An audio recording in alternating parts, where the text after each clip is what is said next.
Sibulise mawethu ngoku ke singena kwiyure yethu yokugqibela yenkqubo yanamhlanje. Ube bekusithiwa ingoma jonga ngesithi sixhanse sagida satyityimba ngoba eneneni siqoshe kwaqhumuthuli. Ukanti ke mbukeli xa sikrobisa kubanqako sithe sawachaphazela kuquka elo lithi iParlamente iza kukhe ithi nqomama okwethutyana njengokuba ke sele kusondele ixesha leziyunguma zokuphela konyaka. Ukuva ke okunye nokunye hlala nathi uthi ntsho amehlo kumabonakude wakho de uwe umkhusane. Bukelisa imintokazi yakwaMantshinga ihlabangana elimhlophe qwa singena ke ehoreni lokugcina nci lo hlelo lwakho Ekhaya Jikelele njengoba nje ku December sebeyakhalaza inkosi yami abanye abahlala ngale emakhaya bayasho ukuthi nje sebezoza ke labo bantu abaphuma eGoli baze lokho bethi umntana kibo hayi mbukeli nokuthi nibagxekela abantu ababuye eGoli into ofuna nimenze kusami niba correct nibalungise nibatshethi ayikho into ekuthi umntana kubo hayi ke mbukeli njengoba singena nje ihoreni lethu lesithathu ake sibheke ehamba phambili.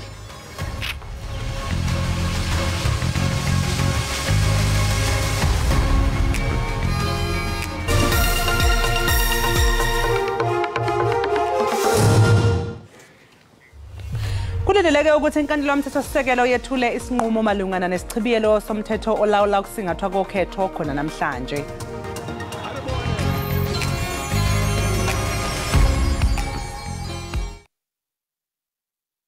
Sanibonani umpumi lonke sinje niqhubekani nibukele Ekhaya Jikelele nisitholele isport, entertainment kanye necurrent affairs. Mina nawe sophumelela.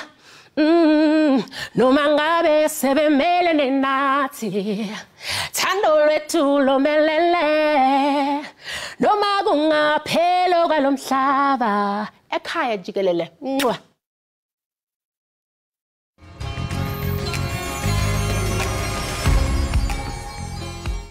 Namhlanje kubhekeke ukuthi inkantolo yomthethosisekelo kuleli yethule isinqumo esibhekwe ngamehla abomvu malungana nesichibiyelo somthetho olawula ukusingathwa kokhetho kuleli.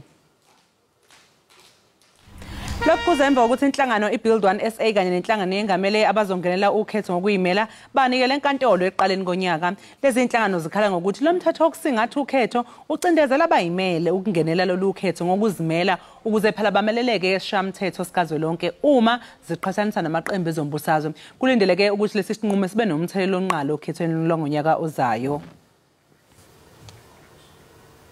iParlamente iza kuvala ingcango zayo kwethutyana phambi kokuba kuqala iholide yeziyunguma. Indlu yowiso-mthetho iza kubeka phansi isixhobo ngolwesithathu ngelixa ke ibhunga lesizwe lamaphondo liza kuthatha ikhefu ngolwesihlanu. Intetho yokuvala yonyaka kasekela mongameli kwibhunga lesizwe lamaphondo icwangcisele ukuba ngomso ikomiti yamagunya namalungelo icebisa ukuba kunqunyanyiswa amalungu eParlamente amathandathu ombutho EFF ngenxa yokuphazamisa intetho kamongameli engobume besizwe. I-EFF iphosela inselele esigcawu esiphenya amalunga ayisithupha eParlamente i-EFF azama ukuphazamisa umengameli uCyril Ramaphosa ngesikhathi ethula inkulumo emayelana nesimo sezwe isona ngoNhlolanja. Kulindeleke ukuthi leli cala le-EFF lilalelwe enkantolo ephakeme ese-Western Cape khona namhlanje. Phezu kwalokho i-EFF imisele nokuphosela inselele isijeziso esonikwa amalungu aleli qembu eParlamente athintekayo kulesi sehlakalo.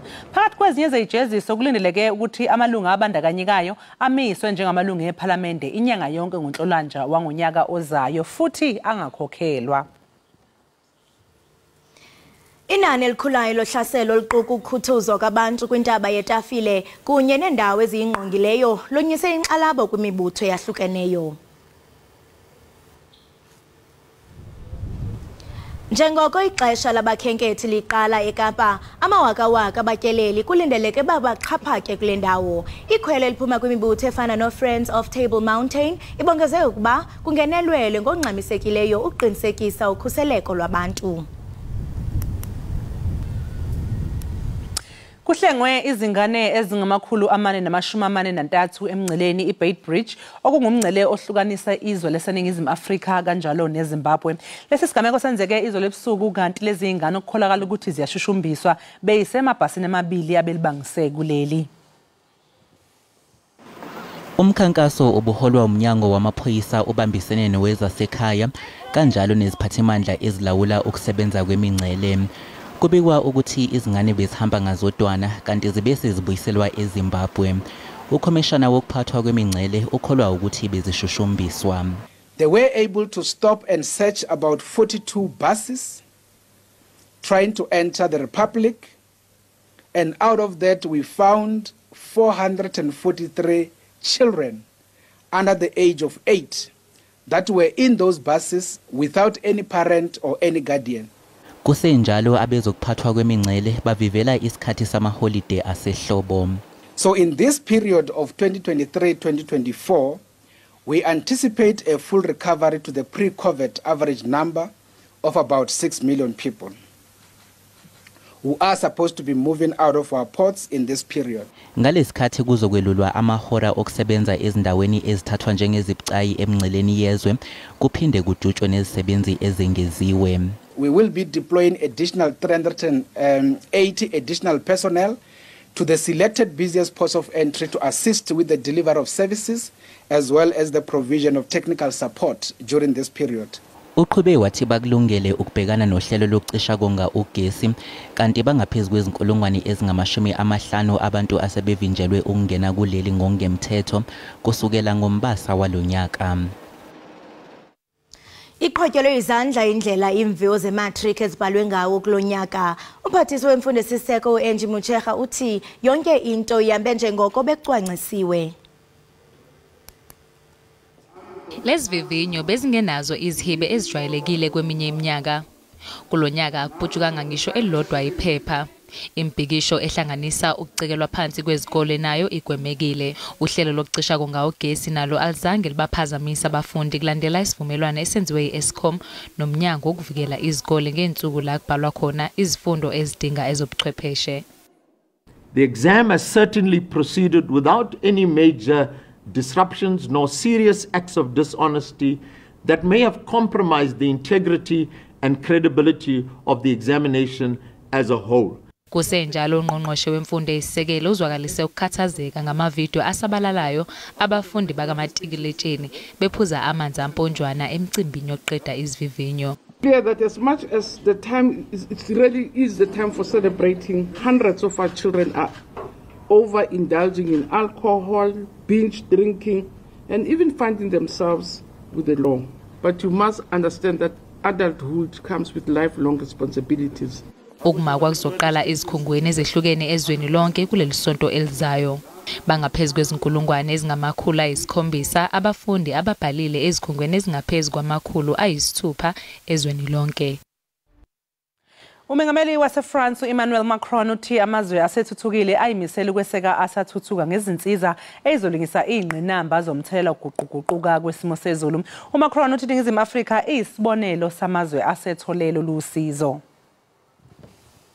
Namhlanje kugxilwe kakhulu kwezempilo nokuthula. Izinsiza ziyadingeka ukulwisana nokuguquguquka kwesimo sezulu kanti France isizimisele ukulekelela. This is an international community work, and I think we have to commit and to help emerging and developing countries to do much more by getting more finance. We need more solidarity for that.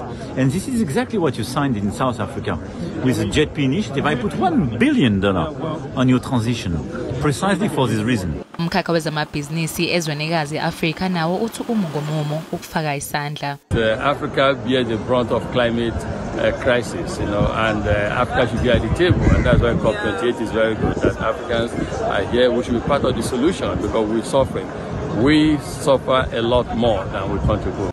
Izikhungo zemali kuleli zwekazi zifuna ukusebenzisana nezikhungo zakwamanye amazwe. And that's why the African Development Bank launched a very bold program together with the Global Center on Adaptation called the Africa Adaptation Acceleration Program, or we call it simply AAAP, is to mobilize $25 billion to support African countries to adapt to climate change. And by the way, that is the largest effort on climate change globally. Lezi ngezinye zezinto abahambele lenqonqothela abazobe bezidingida kulezi insuku ezizayo. Ngethemba lokuthi iCOP28 izoba inemiphumela emihle.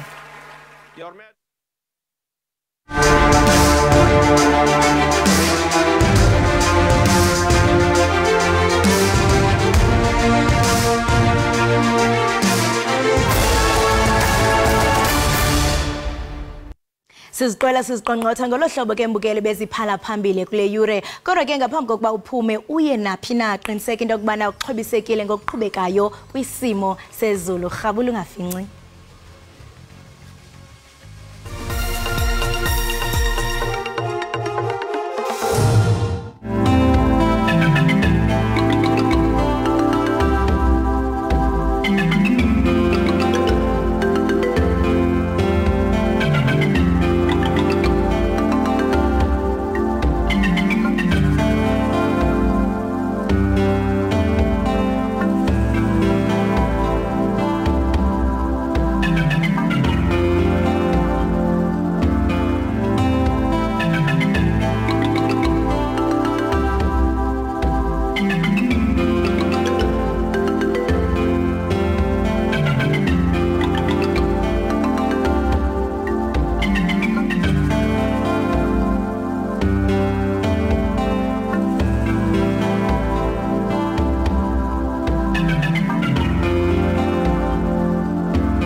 Siphinde sikwamukele mbukeli Ekhaya Jikelele. Sibonga kakhulu ukuthi uhlanganyele kanye nathi.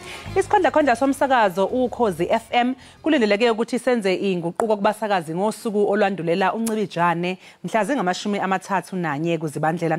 Lezi inguquko ke mbukeli kusuke phela kulindeleke ukuthi zijabulisa abalaleli njengoba kusuke kubhekwe phakathi kwamabili lapho khona ke kuyobe sekuzwakala ingoma ehlukanisa unyaka ezosiwenza ke ukuthi ke isiweze singene onyakeni ke omusha. Njengenhlala yenza ke kulindeleke ukuthi ingoma ehlukanisa unyaka ibe ngezinye zezinto ezigqamile njengoba kukhethwa esuke ithola amavoti amaningi kubalaleli. Uqonda ke kabanzi ngalomkhankaso womsakazo uKhozi FM semukela umphathi steshi uSibonga Ingcobo. Sibonge sikubingelele sikwamukele Ekhaya Jikelele. Sibonge kakhulu ngesikhathi sakho namhlanje kuseni.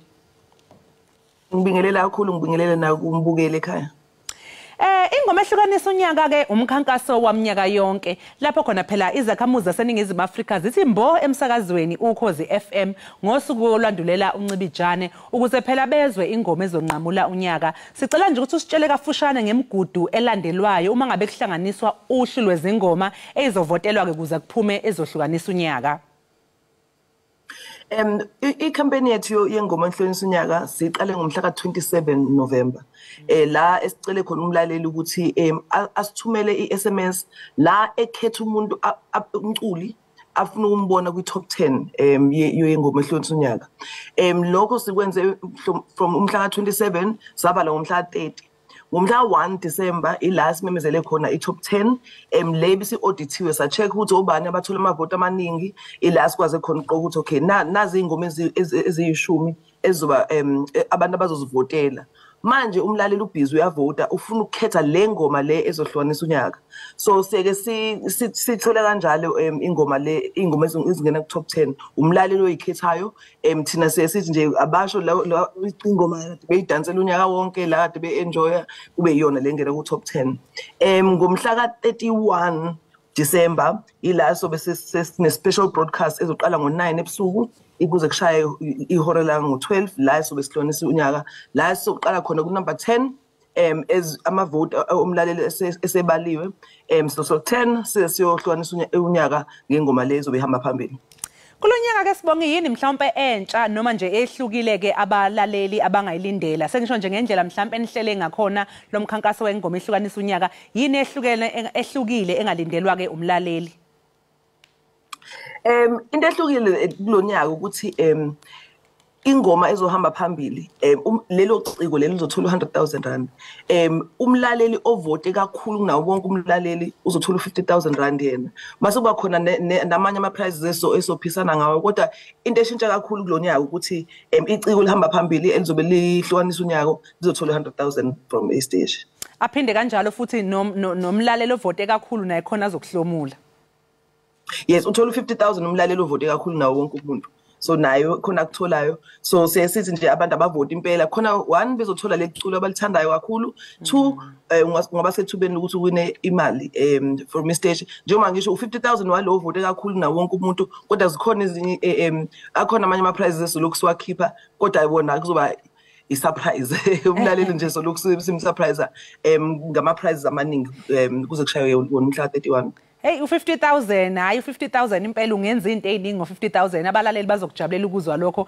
nesiqiniseko sokuthi ke hayi bazovota bevotile siyazi ke nokuthi ke umlaleli usuke elangazelele phela ukuthi ubani umsakazo ozohlukanisa ke unyaka yini mhlawumbe sibonge niyayini ibheke uma ngabe senihlanganisa ke uhlu lwabasakazi abazosuwezela unyaka enomusho into sesibheke ukuthi ubani ozokwazi ukuthi esigcine silalele umsakazo ngaleso sikhathi nokuthi ubani ozokwazi usijabulisa nje sesihlukanisa wona unyaka ngizocela ukungasho kwamanje ukuthi ubani naleyo sesigcine umuntu azathole ngalo suku eselalele wona umsakazo so sesithi umuntu akagcine nje indlebe yakhe iduze umsakazo wakhe ngo9 ngomhla 31 ebusuku 31 December ilanzo thola khona ukuthi ubani uzobesakaza leyo show Siyanhalalisela kakhulu ke ni Ukhozi FM ngoba phela siyazi ukuthi ninqobe nendondo ye Station of the Year emncintiswaneni ke we Telkom mhlawumbe nje sibongi yini mhlawumbe eye kubo ukuthi ena nithi nina njengomsakazo njengoba ninqobe nje le ndondo Zinhlanu indondo sitholile kuma Telkom Radio Awards ngomgqibelo sine Bright Star uNeliswa Cele I content producer uSihle Mvundla uSelby wathola I best afternoon drive presenter sathola ne My Station Award le ngithanda kakhulu My Station ngoba ile evotela umlaleli uyacela ukuthi avotele istation asithanda kunazo zonke so sibonga kakhulu balaleli bokhozi FM ngoba bawazi basivotele sathola My Station Award I Station of the Year Award le babheka ukuthi umsakazo kade wenzani unyaka wonke bathandile ke inhlelo besinazo sinoshuno Ukhozi icathulo besisidayisa Zembadada sinokhozi FM TV khona umsebenzi omningi esiwenzile ngesikhathi kade kuneyikhukhula khona ne campaign yethu eGBV uqala ngami sakhe isizwe esingahlukumezi ilezo zinto esizenzile kulonyaka ezenza ukuthi babone ukuthi hayi Ukhozi FM lohamba ngaphambili ngempela Phezu kwalokho ke kuwona lomncintiswano nithole amavoti amaningi njengomsakazo okukhomba phela ukuthi cha nobudlelwano obuhleke nabalaleli bomsakazo Ukhozi FM ngabe nenza kanjani uqinisekisa ukuthi ubudlelwano benu nabalaleli bulokhu nje bume njalo buqinile Into esizama ukuyenza ukuthi simlalele umlaleli umlaleli wokhozi FM uyathanda ukusitshela ukuthi yini ayithandayo nalokho angakuthandi uyekasitshela umlaleli so thina fanele siqiniseke ukuthi siyabalalela senze sure ukuthi inhlelo esizenzayo zihambisana nezinto abayidingayo kuthina nomculo esudlalayo senza sure ukuthi umculo othandwa umlaleli wethu hayi othandwa yithina la ngaphakathi so izinto eziningi ziya ngokuthi abalaleli bafunani thina senze sure ukuthi siyabanikeza lokho abakuthandayo Siyazi ke ukuthi ke uSihle Mavundla noSelby Mkhize ngokunjalo kanye noSiwe Cele babuya nezindondo nabo engabe ke njengomsakazo nenza kanjani ukuthi neseke izisebenzi zomsakazo ukuze phela ihlomule ngezindondo zalolu hlobo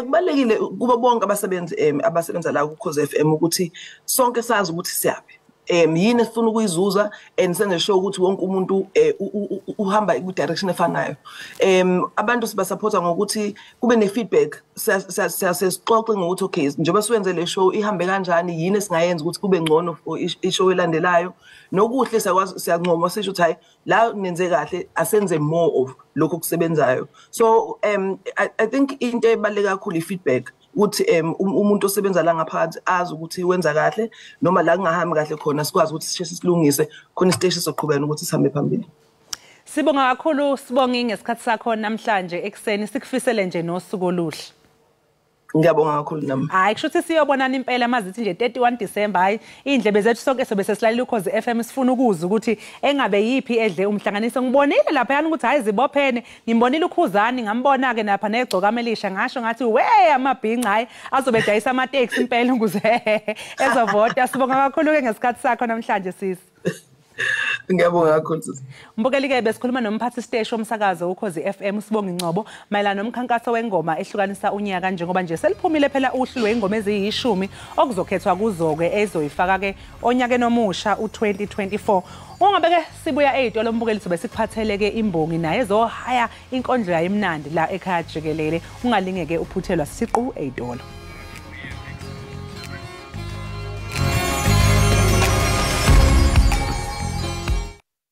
Ngalanga qala khonzo qeda qala ozoqeda ungaqala ongeke uzoqeda qala iqinise iqiniso lizokumele iqiniso lizoqeda ubuqili bamaqila liqeqili lazi khothe emhlanje qala namhlanje ziqale lokwakha akekho ozoqalela qaphela isiqalo oqale kahle uqeda kahle oqale kabi uqeda kabi qala kahle qhubeka kahle qeda kahle konke uyoqeda kahle qinisela kuyaqinisela noma kunzima kuyaqondisa ungaqondanga qinisela wena uqede kubi yaqedeka ngabe kade baqeda ngoba kade baqala wena awuqedeki kodwa wena ungaziqeda ngokuthi utshe ukuthi bengaqeda wena awuqedeki.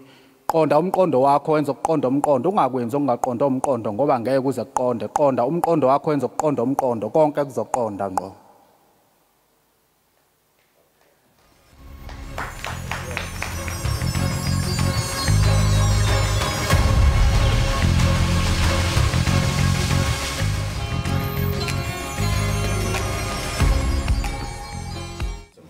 Enkosi kakhulu ngokuhlala nathi nisasibukele apha ekhaya Jikelele. Usuku lwamazwe ngamazwe labantu abaphila nokukhubazeka luqatshelwa minyaka le ngomhla wesithathu kweyomnga. Olusuku ke lukhuthaza ulwazi luxhasa amalungelo okukhubazeka kwaye ke luphinde lukhuthaze ukubandakanywa okuphelelele kwabo baphila nokukhubazeka kuzo zonke inkalo zobomi. Ukuthatha banzi ke apha e-studio sindwenelwe nguTatu King Sibiya welungelo lethu Human Rights Foundation. Tatu King masikubulise sikwamkele enkqubeni. Ndiyabulela. Niyaphila tata? Siphila kakuhle ntokazi ukuguga nje ngokusiphamandla siyaphila kodwa akho nto ngesixhosa hayi siyabulela kakhulu ngokuba usindwendwele uvuke nathi ube kule tafile. Tata njengoko kaloku kuye kwaqatshelwa olusuku siyathanda ukuva ngendima yenu njengelungelo lethu Human Rights Foundation ekukhuthazeni amalungelo abantu abaphila nokukhubazeka. Yes, well abantu abakhubazekile mama is cutting across because you must remember from poverty, from unemployed, evictions, you name them. Because you see, now, specifically I'm dealing with those who have been evicted because for me, that is very critical. To be homeless, especially in Khubazekile, it's another thing, it's a blow. So therefore, that's where my area is. Now, I can tell you, out of all my clients, from 100%, 60% are women, children with people with disability. So clearly, it's a problem. So now what we need here, we need what we call it a duty of care.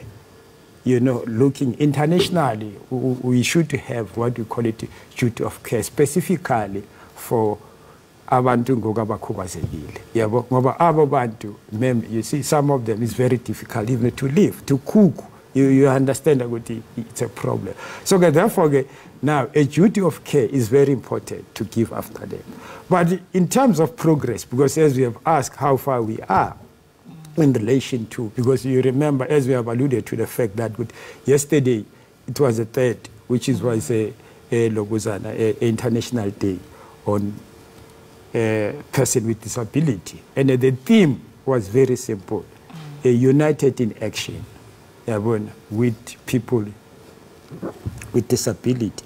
So therefore, but what we have tried to do, to look at specifically to cater for women, children, and people with disability. Now, we have proposed to the Department of Justice and Constitutional Development to establish what we call it advisory centers in the whole country, where people with disability will be part of those, so that, because the problem is an information, access to information, you know, because you look at human rights in general, our people in South Africa, a lot of studies have shown good, they are not aware of their right, and especially for their constitutional right. Yeah. That's why this country has been derailed in relation to, because you see, if people are capacitated in terms of constitution, they can even resolve their problem on their own without the state, because they will be capacitated in terms of their human rights. They will know what is expected from them. You see, what is important, all of us here, to build this country, we are in a developmental state. Now, it needs all of us to be involved. That's why the United Nations speaks about leaving no one behind.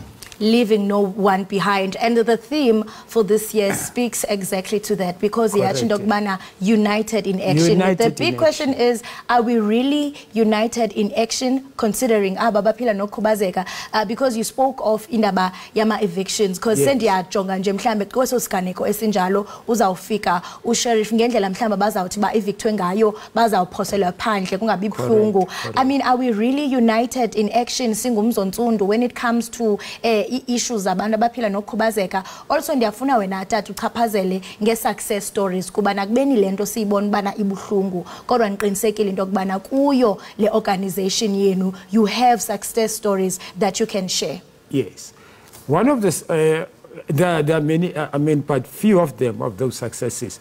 The first one was that when they evicted, some of them they bond with banks, mortgage bond.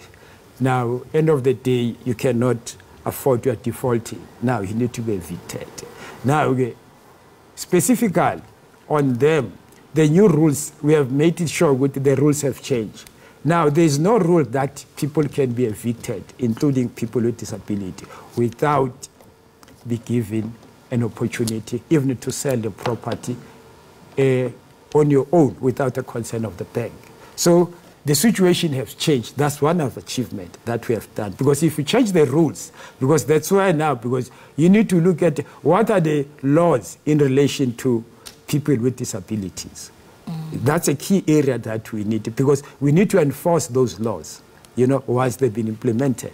So there are a lot of gains that has been looked. So that's why I'm even saying, furthermore, we felt that good, let's start with the Department of Justice establishing advisory centers so that they can be capacitated people with disability. So specifically, they will have their role in each offices of these provinces. But not only that, we must also remember, this advisory center is just a build-up. But where, in terms of long-term, we must have what we call it community court.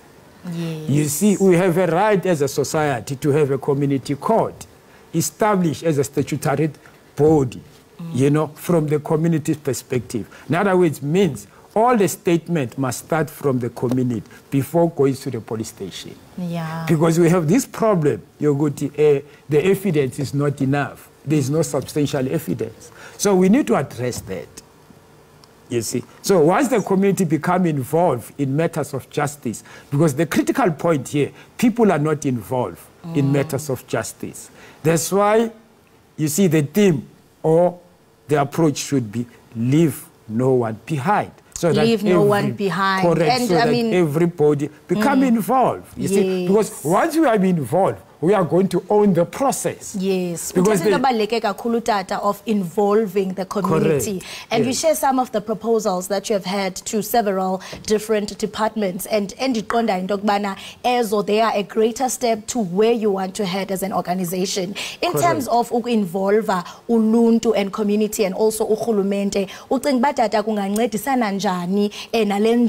or the core mandate of your foundation, which is abantu abaphila ngokukhubazeka in our communities. Because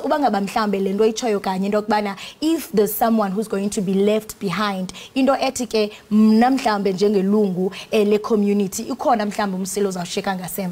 yeah, you see, the intention, that's why I'm saying let's start with the advisory centers, national, with the Department of Justice, because the Department of Justice is constitutionally responsible for the rules of this country.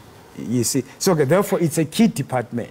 Then followed about social development, and so those are the all engagement. You see that that needs to take place. You see, so therefore, and this is very simple. What we need to do as South Africans, we need to apply to SDGs, which is SDGs, Sustainable Development Goals of the United Nations. You see, so I think that is very critical, mobilizing, because you see now we need to begin to mobilize people with disability, you know, calling up in Bizo, you know, dialogue, etc., etc.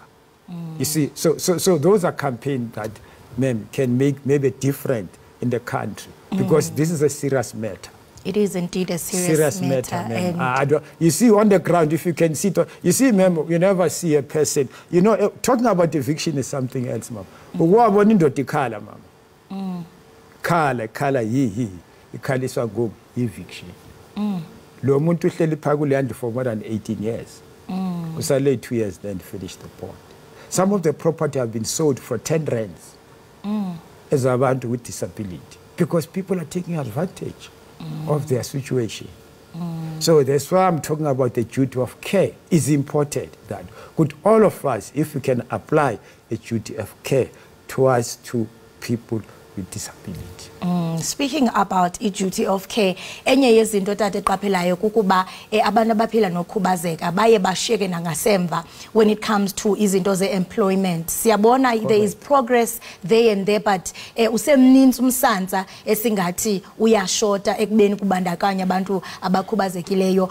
Ungathi mhlawumbe indima yosomashishini kunye nabo mhlawumbe abanikeza izithuba ingakanani eqinisekiseni into yokubana siphola nengcambu umkhwa wokuba sibone abaphila nokhubazeka bengaqashwe emisebenzini. You see, I think one of the critical point, that's one point that you need to be addressed when you call dialogues and everything.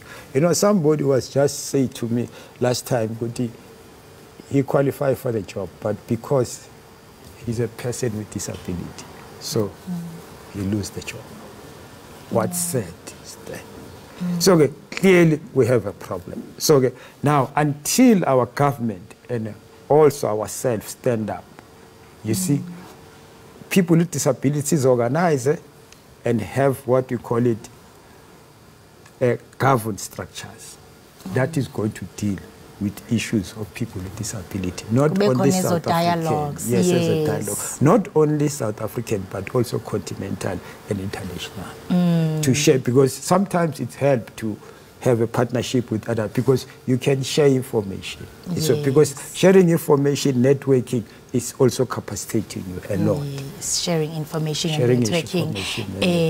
Tatu King ubalula izinto ezininzi apha into yokubana khona ne-proposal endifuna ukuzidlulisa okanye nizidlulisayo kumasebe ohlukeneyo karhulumente kwa ubalula nale miba ye-dialogue ongathanda into yokubana ibe khona phakathi kwaba abaphila nokhubazeka naba mhlawumbe esingatsho into yokubana bazawuvula amasango. Uthetha ngeentshukumo, i-campaigns. Ndiyafuna ukuqonda into yobana kwezi nhlelo uthetha ngazo ingaba mhlawumbe kwizinto esele nizenzile uqinisekisa into yokubana oko kuyafezeka. Have you received any response? How far are you with the progress of everything that you've just laid on this table? Yes, okay. What is very clear, what we need to understand, first thing before we start up, you see now, always I said, you know, we have a best constitution, but the important is to apply this constitution.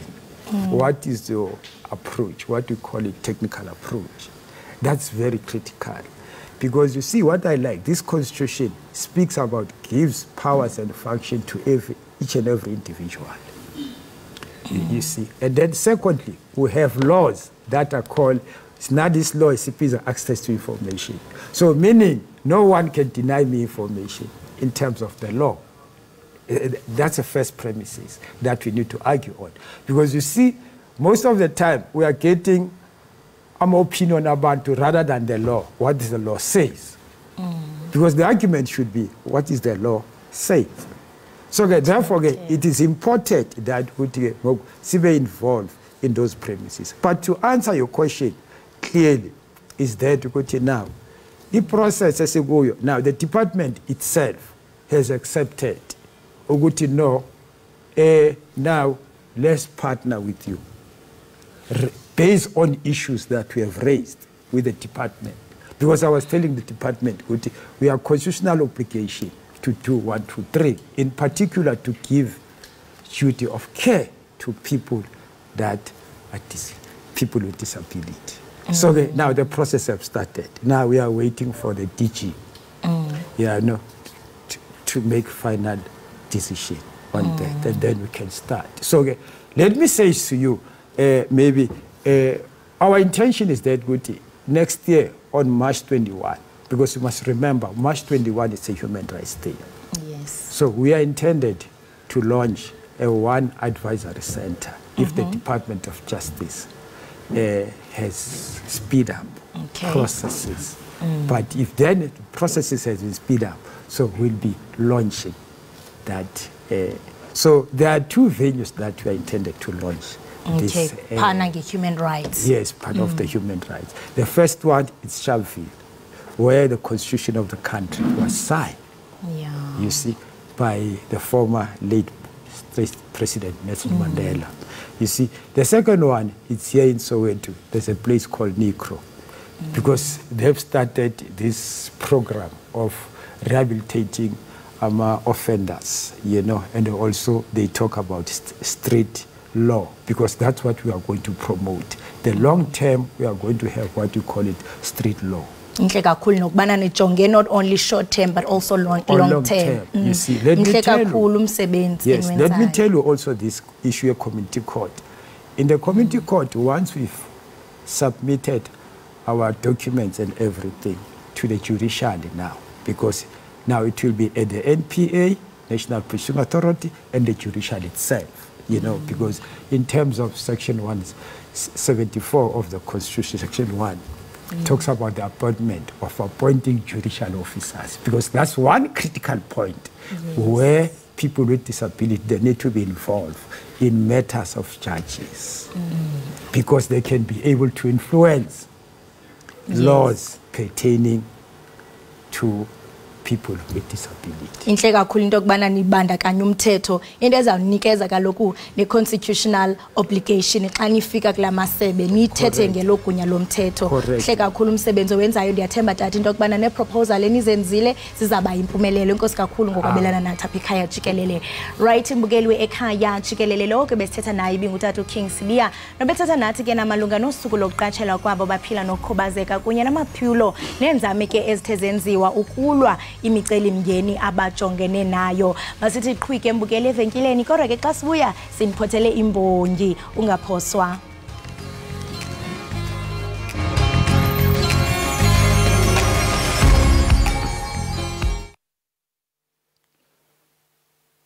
Phuphela amaphupheni ngiphupha iphupho lami lingiphupha kanti nami ngiyaliphupha, siyaphuphana. Mina bengiphupha ukulifeza lona liphupha ungibuza imibuzo lithi mphupha amaphupha ongana amaphupha akhe ephuphele emaphupheni. Nisuke nesiphuphelani maningeza usifeza. Aphele lapho onke lamaphupheni anwaphupha aphele laphi. Ngibe sengiphendula ke ngathi endleleni ngahlangana nabantu ngababiza ngabangani kanti abantshontshi bephupho lami. Mphupho ephupho qaphela ungathi nabangani kanti nabantshontshe bephupho lakho. Endleleni ngahlangana nabantu ngababiza ngomndeni kanti ababulali bephupho lami. Ufakazi lamanzi amnyama aphehlayo njalo masifuna ukuphumelela kuvinje impumelelo. Ingane umuntu omnyama akafuna ukubona omunye umuntu omnyama yaphambili. Siyacindezelana. Kubhlungu ukucindezelwa isandla awutshoda isona esokuphakamisa. Kubhlungu ukukhaliswa isandla awutshoda isona esokusula izinyembezi. Ngiphupha iphupho lami lingiphunyuka phupho lami ungangiphunyuka imphupho ephupho obamba iphupho lakho nanti liyaphunyuka libambe lingakuphunyuka ibhube saliphupha ukuzingela liyazingela kubambe ezingelayo ukhozo olubambayo olizingelayo. Mphupho ephupho ungaphuphi iphupho lakho lize liphuphe. Mphupho ephupho obambe iphupho lakho lingaze liphuphe. Ingwiji khwevu bayathandana kodwa abathembani. Sawubona chitha isizungu. Wena unguchitha isizungu ngoba bakukhumbula amabe nesizungu. Sawubona chitha isizungu. Wena unguchitha isizungu ngoba bakukhumbula amabe nesizungu mase nawe mase uyabachithisa ke isizungu. Impela ke nawe unesizungu ke bo. Abanye babopha ifindo lika sofa silahlane thina sibopha ifindo lika sofa sikhohlisana siyakhohlisana. Kuyenzeka kothandweni ubone inkundla yezemidlalo kanti omunye ubone umshado. Bayakudlala siyadlalana cosi yaphela. Yaze yamnandi inkondlo yembongi yakongwane ethi iphupho. Sibonge kakhulu ngokuthi eze azozivakashela namhlanje aphinde azihayele izinkondlo zakhe ezimnandi. Mbukeli ngabe siqhubekela phambili ke nezindaba esikuphathele zona kanye nezivakashi esisibe nazo. uKarabo Nkodi wazalwa ngo-2002, ungumbhali wencwadi waseNingizimu Afrika, aphinde futhi abe yisishoshovu esilwela amalungelo abantu abasha. Wabhala incwadi yakhe yokuqala ke ngonyaka u-2014 esihloko sithi Whispers of Life, ebalwa neyigqugquzele iningi lentsha kuleli. uNkodi ke waklonyeliswa ngendondo emcimbini obizwa nge-YB20 ngo-2016. Wabeke seshiqilela incwadi yakhe yesibili esihloko sithi Conscious in Crisis ngo-2022. Namhlanje ke sinaye lapha endlini zokusakaza ukuze phela zosichazela kabanzi ngencwadi yakhe ethi Conscious in Crisis. Karabo, asikubingelele sikwamkeleke lapha ekhaya Jikelele, sibonga kakhulu ngokuthi ube nathi. Dumela Usaka Tyalo, I'm pleased to be here. Pleased to be here. Dumela Oswaka. Ha. Karabo, sacela nje uqale ukusicacisele ukuthi ena kungani mhlawumbe ukhethe ukubhala lencwadi esihloko sithi Conscious in Crisis. Because our country and our young people currently are in a crisis. So it was necessary to write such a book so that citizens of South Africa from all corners of the country can play a part in contributing to the change that we seek and also being alert of the challenges that we are facing as a people.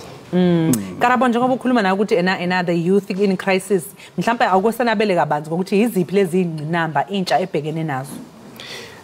Drug abuse, ikhona, nyawupe, teenage pregnancy, rape, GBV, ama killings that are happening in schools also, and also the absence of parents, you know. So those are some of the major challenges like as young people are facing currently. Karabo, ngiyabona laphana ukuthi na kwi chapter yokuqala isahluko sokuqala uxoxa ngokulahlekelwa ithemba kwalabo ke abayibiza noma abathathwa njengeyishoshovu zabantu abasha. Ngabe ngokwakho ukubona ubona ukuthi lezi ishoshovu zabantu abasha abantu abangathenjwa? Because we have to play a role to that change that we seek. So we can't go to other people. As young people, that's the message I'm sharing in the chapter, that it's time for Tina as Abantabasha to actually lead the winds of change from all sectors of the society. So oban mhlawumbe labanje bungenza ama examples labantu abayibathatha njengeyishoshovu zabantu abasha. Oh no, like like activists. Okay. Yes. Abantabasha. Or in general, like Abantabash. Okay, the ones that I draw inspiration from Abo Titi Mashinini, Kukona, Abakona, Manja, Zuleka Patel, Nabanya, Abo Michel Nkamanking, who was also a young author, was in the country in 2016. Yeah, manje kulibeka phike izwe njengoba nje sikule crisis njengoba na uchaza ukuthi abantu abasha ba in crisis into eningi nje in crisis. No, ithemba likhona ngoba thina njengabantu abasha sikhona, because also mina I have a movement ebizwa ngo Youth Must Rise. Okay. And njengoba ikhona, it's because it's there ngoba I don't want only to write ngoba kusiya bonke abantu abafundayo. So kumele kube nento tangible that young people, that bonke abantu bafuna umehluko in our country ebe part yayona, so that we can contribute to the change that we see. Acela usitshela kabanzi ngale movement yakho ngathi kuningi mhlambe intsha engakuhlomula kuyo. So kwi movement yethu sinama 3 C's: consciousness, collaboration, ne community. And then go 14 October we had a youth gathering at Sasolbeck, whereby we had young people performing their arts in terms of poetry, drama, dance, and also a dialogue whereby we were unpacking our challenges that are facing young people. And so those are one of the programs we are having. And also we have a program with TUT whereby we are going to be equipping Abantabasha with skills on how to repair cell phones. The course, it's paid all costs for young people to equip themselves and have skills. So mhlawumbe singayibona le movement ihambia nakwezinye indawo because isound ngathi impela movement engasa intsha phambili. Mhlawumbe ingagcine ethi kuphela. Yini mhlawumbe kukhona ama challenges obhekana nawo or iluphi mhlawumbe usizo olungasiza ekutheni le movement yakho isabalale endaweni ehlukahlukene? So like with that because plan was ukuthi with conscious and crisis. And then with conscious and crisis I would focus go in movement. So yona iseza cause sinama branches Eastern Cape, Northwest, Free State, Gauteng, so siseza in terms of other programs and also go ikhulisa nationwide. Uyaphawula ke futhi nokuthi abantu besifazane babhekene nempi bebodwa. Like mhlawumbe ungasinabela lapho ukuthi uchaza ukuthini nanokuthi mhlawumbe iziphi isombululo engaba khona like ama solutions to that. I think inkinga that women are facing namhlanje is that ukuthi you guys are pulling one another down. Oh, siyadonselana phansi. So those are one of the major challenges we are facing. And you have to remember ukuthi if we don't realize the value of the female, we can never realize the value of our youth and the value of our country at large. So it's important ukuthi thina a solution ukuthi we teach abantu besifazane of their value and their place in society so that abantu besilisa nabo they can respect abantu besifazane. Yes. So ke umuntu nje ke ofunda lencwadi yini njengombhali wayo wena ofisa ukuthi ahlomule ngayo ayithole athi take home from this book? The one thing I want them to take them out of the book is that for them to know that anybody can play a role, young or old, in terms of leading the winds of change. Because one thing we have to realize is that we don't have a messiah to save us. All of us as young people, as citizens of this country, all of us are the saviors of South Africa. That Tina, we are ithemba lokugcina of this country, and that it's important that omunye nomuntu must play a role, irrespective of the background that they come from. Mhlawumbe ungathi nje wena yini ofisa ukuyibona iadvice or into ongayisho ukuthi yazini youth intsha mangabe singenza kanje kungasolveka inkinga eziningi ngaba kanje singayibona siqhubela phambili mhlawumbe omunye umuntu omusho sekhaya ongayinakile into ongayibuza naye ukuthi nami ngiyafisa ukuthi ngibone ushintsho kodwa ngazi ukuthi mina ngingacontribute kanjani ekutheni ngibone izinto ishintsha.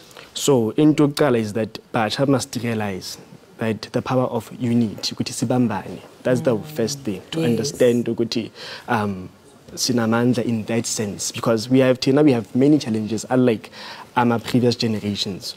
So manje it's important ukuthi sibe ne generational mission ukuthi si re khone re bena le bokgoni ba hore to fulfill our mission as a generation. So I think that is very important to give us as abantu abasha a direction in terms of CRP, and then once we can then find solutions in terms of the challenges we are facing as young people. Hey, uyazi ukuthi umukhuluma ngama crises nangama challenges abhekene nentsha ikakhulukazi nje obusho ukuthi ena kukhona uyabona ngeke ngabona nje for example njengoba nje uqeda ukubhala lezi zinto ezibizwa ngo pens down ubona intsha eningi lapha ku social media intsha eningi like kuhlukile abanye bahlezi badla isidlo sasemini ucelebrate sebeqedile ukubhala but abanye amanzi amponjwana njalo ungathi mhlawumbe yini holela kulokho nanokuthi yini into okumele yenziwe ukuzintsha mhlawumbe iqoqakale isuke kulezi zinto ezimbi.